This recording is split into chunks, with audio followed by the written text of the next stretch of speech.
তোমাদেরও যদি আমার মতন রং কেনার মতন পয়সা না থাকে তাহলে চলো বানানো যাক রং।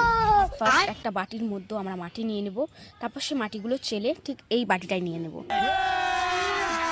আমার মাটি চালা হয়ে গেছে ঠিক এরকম।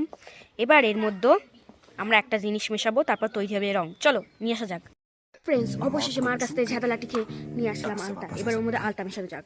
তো ফ্রেন্ডস, অবশেষে মার কাছ থেকে যে ঝাঁটা লাঠি খেয়ে আলতাটা নিয়েছিলাম, আলতাটা এর মধ্যে আমি মিশিয়ে দিচ্ছি। আর যত মেশাবো তত রং হবে। এবং আমি যে রংটা তৈরি করছি সেটা আমি মাখবো না, আমার বন্ধুদেরকে মাখাবো। আর তোমার বন্ধুরাও যদি আমার বন্ধুর মতন শপ করে তাহলে তাদেরকে হাড়ির কালি মাখাও। হাড়ির কালি কিভাবে তৈরি করবে সেটা তোমরা আমাকে কমেন্টে হাড়ির কালি বলে কমেন্ট করো, আমি তাহলে সেটা পোস্ট করে দেবো। আর যাদের মনে হচ্ছে এই রংটা ভালো তৈরি হয়নি তারা একবার বানিয়ে দেখো। এই রংটা একদম ন্যাচারাল ভাবে তৈরি, এটা তোমাদের স্কিনকে ক্ষতি করবে না, শুধু তোমার বন্ধুদের স্কিনকেই ক্ষতি করবে। তো এটা আমি যত মেশাচ্ছি তত খুব সুন্দর কালার আসছে। এটা বানাতে গিয়ে শুধু আমার লেগেছে মার আলতা, তাও ঝাঁটালাতি খেয়েই আনতে হবে, না হলে কালার আসবে না।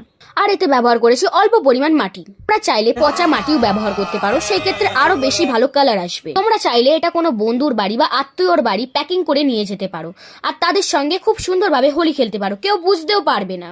আর যারা বেশি শো আপ করবে তাদেরকে হাড়ির কালি মাখাও। তো ফ্রেন্ডস, অবশেষে আমার রং তৈরি। আর এই রং তুমি কার সঙ্গে খেলতে চাও সেটা তার কাছে শেয়ার করো। তো বাই।